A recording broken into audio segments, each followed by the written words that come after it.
Welcome to Kentucky Gunslingers, and what we have here is the Ruger AR556, which is Ruger's version of more of the entry-level slash mid-level AR-15, and this is the exact weapon right out of the box. We'll cover a few of the basic features and a little bit about this gun. I can tell you I've shot it already, so I can give you some insight there, and there will also be a range review later on once the weather breaks here where we're located. So first, working back to the very back portion of the gun, comes with your basic 6-position stock, so hit that, and it's adjustable. So 6-position, very similar to the Magpul rendition. Somebody made this for Ruger, and it's stamped with the Ruger emblem on the other side. But it's very similar to every other 6-position stock that you would see out there. In fact, if you set it next to the MP Sport 2 that Smith & Wesson makes, it's virtually the exact same stock. The Smith & Wesson has Smith & Wesson stamp on it. Ruger's has Ruger's stamp on it. Here you have sling attached on the back. Working forward, you have your pick rail, your Picatinny rail on the top. Also, it is not an ambidextrous weapon. The select for the safety is on the right side, the thumb position on the right side. You do have a flip-up Ruger rear sight, which I am looking at replacing, actually. We'll get to a couple of things that I would consider upgrading on this in a second, but the sight's fine. Flips right up, it's spring assisted, it lays down, so you can store it a little bit easier just with that little selector there. Moving forward, General Magwell, it comes with a 30-round Gen 2 PMag, which you can see right here. It's great mag, no issues, no feed issues. It runs off M4 feed ramps, which is very typical of your millish spec carbine like this. It is 16-inch barrel, which is the legal legally as small as it can be on a weapon for a civilian weapon. Moving forward, the handguard here, just very basic handguard, no rails, nothing else. From what I can tell, I haven't taken it off. From what I can tell, it doesn't feel like there's much of a heat shield or anything else, so that might be something to upgrade at one point. If that's something that you would choose to do. I probably will upgrade it just so I can have something that's a little bit easier to grip on the front. What is interesting and unique about this design is when you change handguards, a lot of the times you need a key or a tool to remove that ring. This actually just spins. And you can see I just easily turned it with my hand. That Delta ring spins, you just turn it until it falls down, then you just literally pull the handguard off.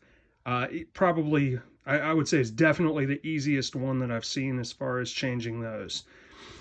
Front sight post, it's just your general A2 front sight post, except it's milled. Feels like aluminum, or it's milled actual aluminum. You've got quick assist here for the quick detachment on the front part of the sling for 2-point. I prefer 2 points over single points, so I'm going to keep that. It also does have a bayonet lug, because you never know when you're going to need a bayonet, so why not have a bayonet lug? Barrel-wise, 1/8 twist, which is great, especially if you're shooting around the 62 grain round. 1/8 twist tends to be the most universal, so you can shoot it accurately a lot of different rounds, a lot of different grains through it. The general muzzle brake that Ruger puts on there, I haven't had much of an issue with flash or anything like that. Feel like it works pretty good. The barrel is not chrome lined. They do have some sort of protectant in there from what I can tell, but it's not chrome lined. So all in all, this is typically around $600, $700 nowadays. They do make a version that has an upgraded front handguard and upgraded trigger. That's called the AR556 MPR. It's a multi-purpose rifle. It's very similar to this. This, you know, when they first came out with this was $500, but the supply and demand has caused it to go up a little bit. So here's a couple of things that I would consider changing out. Overall, I think it's a great rifle, but there's 3 things that I would recommend changing. This front sight, or this rear sight rather, flip up, it's fine. I have no issue with it. I've been really accurate with it. But I do, in keeping this opticless, I'm going to keep it iron sights. I do want something that's going to be a little bit more, I would say a little bit more adaptable for windage and distance. So I'm actually going to upgrade that to a Mawtec backup iron sight, which is actually on its way. So I'm going to upgrade that. The second piece is this handguard. You can kind of hear it, like it's solid. It's more of a plastic type of material. I'm going to upgrade that too. And probably my only real knock on this weapon is actually the trigger.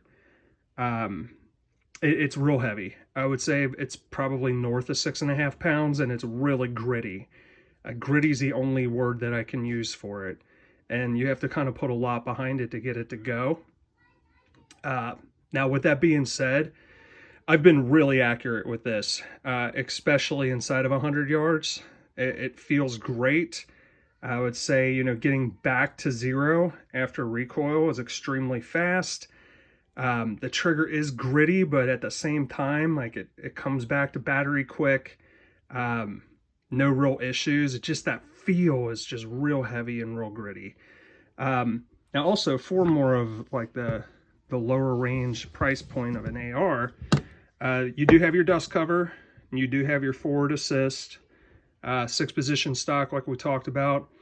I love the A2 front sight. That's great. Just summarizing the 3 things that I would say are maybe could use a little bit more updating are the trigger, backup sight, handguard. That's it. Rest of it runs great. This is more of, it says Ruger all over this gun. It says Ruger here too. But this is more of like the Magpul pistol grip.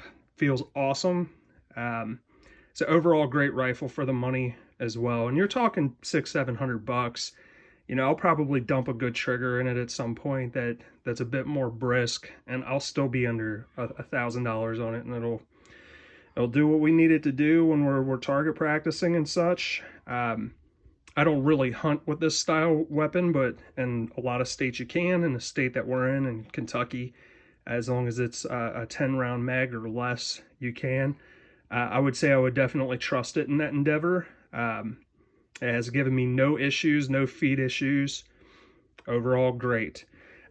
So I would say definitely give it a shot to check it out if you get the opportunity, if you're looking at getting into more of the basic AR world. Till then, so we'll do a range review on it as well. So thanks for checking out the video.